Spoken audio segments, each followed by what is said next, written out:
Va ora in onda Terza Pagina con Andrea Rognoni, a cui diamo la linea. Ciao Andrea, ben trovato.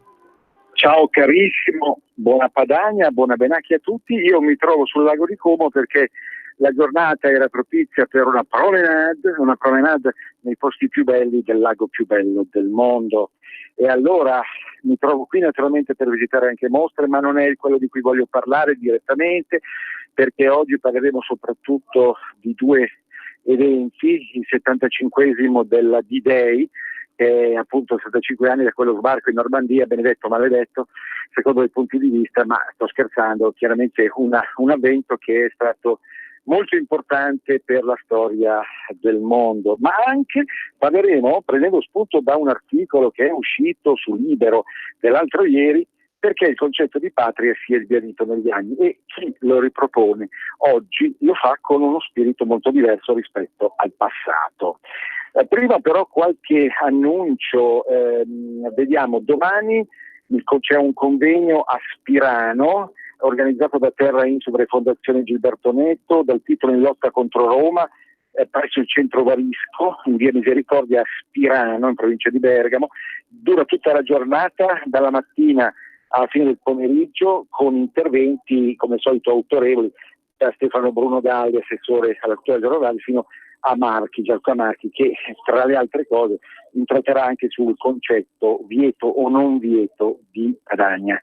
Invece su identità, quindi questo è il convegno domani a Spirano tutta la giornata, in lotta contro Roma. Poi invece un convegno sull'identità più di ispirazione generale e meno legato alle rivendicazioni specifiche dei territori, è molto bello, però che si terrà il 15 giugno a Udine, il 15 giugno prossimo alle 16:30 nella prestigiosa sede del Salone del Parlamento presso il Castello di Udine, che già, pensate, il Castello di Udine era stato cantato da un grandissimo scrittore padano, Lombardo Padano, che era colui che poi aveva scritto anche Scendendo a Roma per pasticciaccio brutto di via Merulana, Gadda. Ma lì al castello, piazzale Patria del Friuli, anche qui un segno indicativo, ci sarà un convegno molto bello, molto interessante, Identitas, uguali ma diversi, che è patrocinato dal comune di Udine, ma in realtà poi c'è la direzione artistica di Emanuele Franz, filosofo e direttore della casa editrice Audax, e poi ancora tanti altri coprotagonisti, ma soprattutto parlando di che cosa? Di tradizione, di costumi, società, lingua, famiglia, sessualità, veramente, veramente straordinario questo convegno che si propone a Udine. Interverranno Alexander Dugin, il noto filosofo russo molto vicino alla sensibilità identitaria, molto sovranista, ma poi anche, come al solito, personaggi di un calibro eccezionale sul piano dello spessore filosofico, culturale, intellettuale, come Diego Fusaro, Massimo Fini, Edoardo Silos Labini, che è capo del mensile Cultura e Identità, e naturalmente Paolo Paron, fondatore della Società Tolkieniana Italiana ed esperto di tradizione popolare. Questo il convegno sarà il 15 giugno, mentre domani quello aspirano in lotta contro Roma. Vi voglio segnalare peraltro, perché questi convegni sono tutti molto interessanti e non sempre avvengono in Padania, a Ponza, sull'isola di Ponza, quindi lontano dalle nostre città del nord, ma sicuramente molto interessante come location, 3 giornate speciali, ieri, oggi e domani, sulle neuroscienze. Perché una trasmissione di cultura si può interessare alle neuroscienze? Perché oramai l'incrocio, l'incastro tra la medicina e le scienze umane e anche la metapolitica sono decisive, sulla base di quanto da 20-30 anni a questa parte le neuroscienze stanno decidendo di capire del cervello, di come il cervello opera anche non solo in una funzione di pura comprensione, ma anche in termini proprio di intermediazione con la società e in chiave politica. Quindi questo convegno è un grande convegno, anche qui con tantissimi relatori, espertissimi, massimi esperti italiani ed europei di neuroscienze, ci terrà a Ponza in questi giorni. Vi dicevo del D-Day. Come sapete, il D-Day, che avvenne il 6 giugno del 1944, è stato celebrato in nome del suo 75esimo anniversario proprio sulle coste dell'Atlantico, della Manica, da parte di illustri capi di Stato. C'era perfino un ospite non sempre gradito dal punto di vista dei francesi o dei tedeschi, che è il presidente degli Stati Uniti Trump. Ma in realtà poi, a parte gli indici istituzionali, tantissimi anche gli esperti e politologi storici che volevano celebrare, ma naturalmente anche i reduci o quello che avanza ancora come carne e ossa e pensiero dei reduci della famosa giornata. Effettivamente io non sono uno storico militare, l'ho sempre detto, quindi non mi perito di fare ulteriori analisi su quel famoso 6-6 del 44. Una cosa va detta, avendo visitato anche noi di Arte Nord qualche anno fa i cimiteri della zona, si fa difficoltà a calcolare quanti in quella famosa giornata del 6 giugno perirono tra tedeschi, americani, canadesi, inglesi, cioè se perirono più i difensori di quello che allora era l'impero nazista, oppure perirono di più i cosiddetti alleati che, appunto, come sapete, trovando un gioco di marea non favorevole, finirono per venire anche trucidati attraverso una meccanica balistica e strategica che adesso sarebbe troppo lungo raccontare. Ma a parte che chi va là, come abbiamo fatto noi di Arte Nord qualche anno fa, capisce tutto guardando quelle che sono le spiagge dello sbarco, quelle che sono le dinamiche rispetto ai paesi dell'entroterra e via dicendo. Però di sicuro quella pagina è stata una pagina bruttissima per il numero di morti, che ancora in qualche modo si sente urlare da quei cimiteri di guerra, ma è stata anche una pagina decisiva nel bene e nel male per la fine della guerra, che insomma da lì a qualche mese sarebbe stata celebrata a Berlino e sul lago, proprio su questo lago dove mi trovo adesso, sul lago di Como, con la morte dello stesso duce.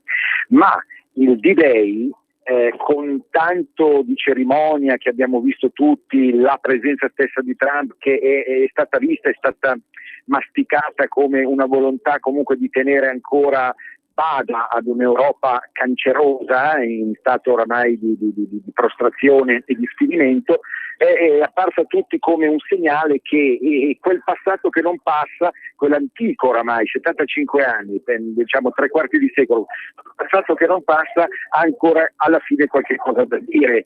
Non fosse altro perché quello che allora era un conflitto armato, in altri termini, in altre forme, è stato rilanciato ancora come conflitto di idee, di pensiero, di formule e di economia tra l'Europa e l'America stessa.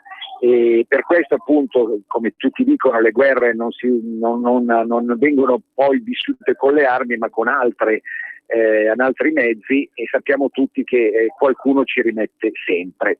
Ecco, a questo proposito, senza ulteriormente rimarcare quello che è un ricordo comunque doloroso, per esempio io stesso al cimitero americano non ce la feci ad andare oltre, riuscii a restare nel 2012, in quell'estate del 2012, quando andammo come Arte Nord della Francia del Nord, mi ricordo ancora il titolo, Le luci del nord del viaggio. Io non ce la feci a restare più di 5 minuti in quel cimitero, proprio perché mi veniva un tal rospo nella pancia, un senso di nausea totale che certamente tutti dovrebbero vivere rispetto all'orrore della guerra, anche se poi questo non giustifica un atteggiamento pacifista fine a se stesso. Ecco, a proposito di difesa, di pace e non di guerra, a proposito di orgoglio, è uscito un articolo che mi premuro di commentare, non fosse altro perché così chi l'ha scritto, Alessandro Cantoni, su Libero dell'altro ieri, si trova abbastanza vicino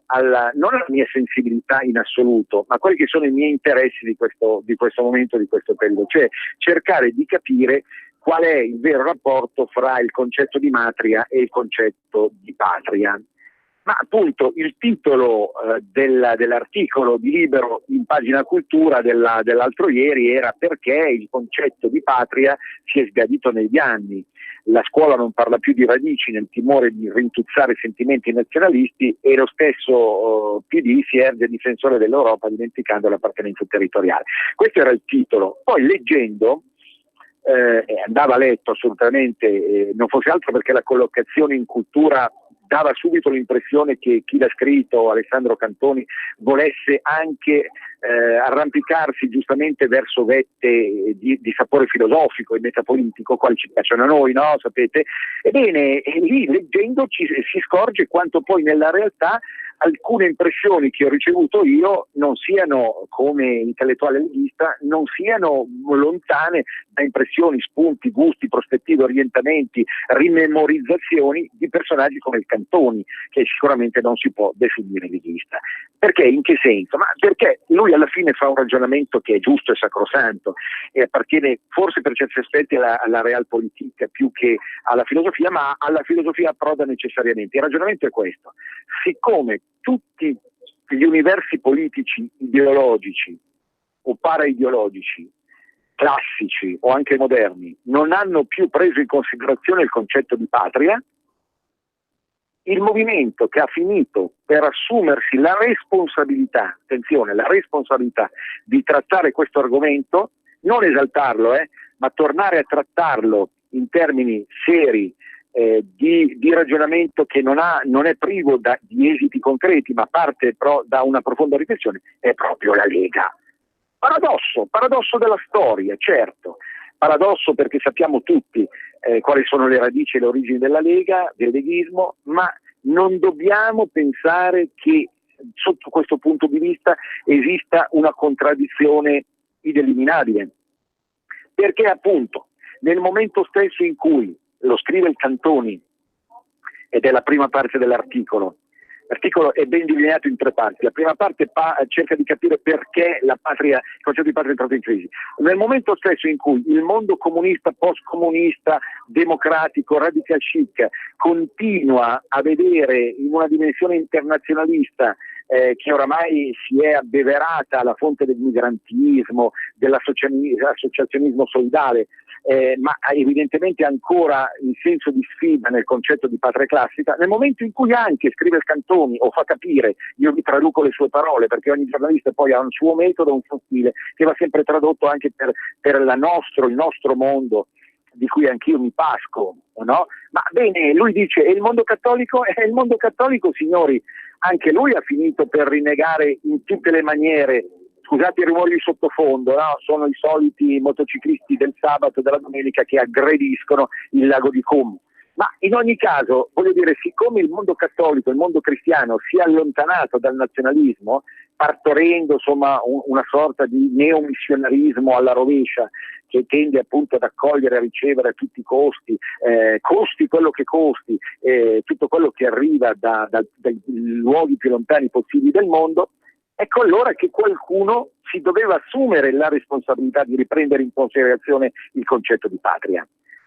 E a parte quello che è il mondo dell'estrema destra, che noi cataloghiamo sempre come estrema destra, non più paragonabile certamente all'estrema destra degli anni 30, ma estrema destra come ricordo e eredità anche in senso conservatore, verrebbe in mente certamente il fratelli d'italismo e quant'altro. Nel momento stesso in cui lì il concetto di patria è qualcosa di oramai sedimentato in senso quasi di muffa, perché non si è stati forse lì in quel settore del politico, della metapolitico, non si è stati più in grado di far riemergere qualcosa di nuovo, è evidente che questo spazio di riflessione è stato occupato dal leghismo. Ma in che maniera dal leghismo? In che maniera in qualche modo il leghismo poteva permettersi di parlare di patria, di riflettere sulla patria? Alla sua maniera, cioè cercando di far capire che la patria non è un'entità assoluta, ma è un'entità formata da tante matrie. Appunto, quel concetto che sempre a me è caro, che continuo a ridire e a ripetere, della mamma e del papà, non del genitore 1, genitore 2, ma della mamma e del papà, quindi della terra intesa come realtà più vicina a noi, in regionale o macro regionale, la mamma, e invece la macro terra nazione che è il papà. Ma non basta, perché certamente questo tipo di riflessione, nel momento stesso in cui si riappropria della paternità reale dell'Italia, lo fa certamente in una maniera molto diversa rispetto al passato, e questo si fa fatica a capire, o si fa finta di non capire da parte della sinistra, che invece continua appunto ad accusarci di una forma di nazionalismo. Il sovranismo non è il nazionalismo, non ha niente a che fare col nazionalismo che poi in qualche modo ha approdato ad esiti dittatoriali, intendo nazionalismo del nord o del sud, dell'Europa o del mondo, non ha niente neppure a che fare con l'idea liberale della patria. Voi sapete che il Partito Liberale, che temo oggi non esista quasi più, non voglio offenderlo completamente, ma quasi più, ha come logo una bandiera italiana. Ecco, ma quell'idea del liberalismo, noi stiamo parlando di metapolitica, non stiamo viaggiando con i piedi soltanto per terra, quindi teniamo per terra ma con la mente andiamo verso il cielo. Lì quel concetto di patria era basato soltanto su una libertà di impianto risorgimentale, che non ci piace, a noi non piace. Esiste un'altra forma di libertà di patria che appunto non solo assomma le tante matrie nella patria stessa, ma continua a salvarle nelle loro tradizioni, nelle loro lingue, nei loro costumi, nelle loro realtà. Quindi sentiremo il convegno di Udine che cosa dirà a questo proposito, ma non solo questo, riesce ad accedere a una visione più articolata. Penso anche certamente alla famosa Lega delle Leghe o interleghismo, che è in grado di riformulare il concetto di Europa e di mondo partendo dalla riformulazione del concetto stesso di patria, voi capite. E certo che quella nuova patria a cui andiamo andrà stornata, andrà rifiltrata rispetto a quei monumenti filoromani, vero, o filogreci, che hanno in qualche modo ottuso la nostra capacità di intendere il vero senso della nazione stessa, perché la nazione stessa, nel momento in cui è risorta il 1° giugno dell'anno scorso e in maniera più chiara e forte il 27 maggio di quest'anno, va ricomposta e rilanciata sulla base appunto di una nuova sensibilità, che non ha bisogno, capite bene, non so se mi spiego, vorrei essere capito da voi, ma chi mi sente da 20 anni forse lo può fare, cerco con tutta la mia buona volontà, non ha bisogno delle vie Garibaldi e delle vie Mazzini, capite? Cioè, nel senso che in futuro si potranno anche chiamare con un altro nome, senza offendere quel concetto di patria là, vecchia, che non esiste più, che non deve esistere più. Cioè, deve esistere una nuova patria, che è veramente una patria federale, è un'Italia federale, in grado di combattere qualsiasi altra aggressione nazionale che arriva, chiaramente il meccanismo di difesa e non di offesa dalla parte del mondo, ma è in grado al tempo stesso di farsi amare finalmente, perché questi 150 anni, intendo dal famoso 6 maggio del 1860, quando ci fu l'imbarco a Genova a quarto dei mille, questi 150 anni sono stati una prova fallimentare dell'idea di patria. Quindi a quell'idea di patria noi vogliamo sostituire un'altra idea di patria. E poi, vi dicevo, nella seconda parte il Cantoni, che non scherza quanto a idee, comincia ad abbordare il cancro del relativismo. E sulla questione del relativismo è interessante come citi Leo Longanesi, che era un personaggio da rilanciare. Leo Longanesi in pratica diceva: attenzione che quando morirà l'Italia dei comuni, della Lega Lombarda al nord anziché della Lega Ausonica al sud, quando finiranno le tradizioni, i costumi, la religione, allora in quel momento lì anche l'idea di patria sarà morta. Bellissima profezia. Ecco perché il leghismo, nel momento stesso in cui aborre, faccio il Mughini di Radio Padania, aborre quella vecchia patria imbolsita tricolore, ne ripropone una che parta veramente finalmente dal basso, proprio da quei 60 milioni di italiani, uno per uno, signori, citati da Matteo Salvini nei giorni scorsi, in modo tale da ricostruire proprio il tessuto a bimo, si dice in latino, cioè nel senso proprio dal fondo della terra. e quindi a poco ci si può rimettere in carreggiata. Nella terza parte, il Cantoni, mi parla di Pasolini. Allora, lasciamo perdere la vita di Pasolini, quello che fece, la sua realtà privata, non ci interessa. Pasolini aveva capito, e aveva scritto anche delle parole molto belle, che l'Italia stava morendo perché effettivamente stava morendo un tipo di tradizione. E sentite, se in queste parole di Pasolini non c'è un'idea leghista del 2019, lui l'aveva scritta nel 64, io sono una forza del passato, pensate, Pasolini, solo nella tradizione è il mio amore, vengo dai ruderi, vengo dalle chiese, dalle pale d'altare, dai borghi abbandonati sugli Appennini e sulle Prealpi, dove sono vissuti i miei veri fratelli.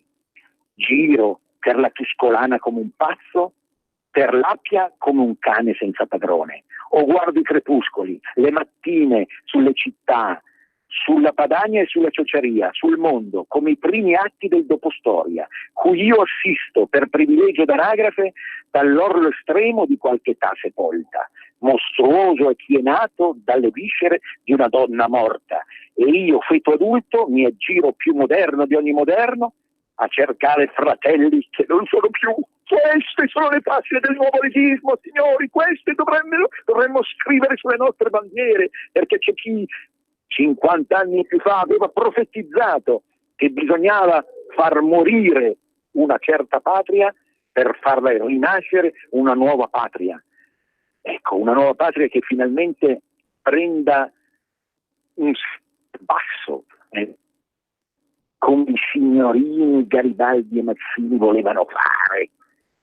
Ma noi siamo pronti a tutto. Quello che importa adesso, al di là della vittoria politica, dell'economia, dello scontro con l'Europa, è rifarci la sostanza, metterci sotto a capire come questa nuova Italia possa davvero accontentare tutti, al di sopra perfino di ogni aspettativa nostra, perché talvolta noi leghisti sorprendiamo noi stessi perché abbiamo dentro delle forze che scopriamo avere soltanto col tempo, capite?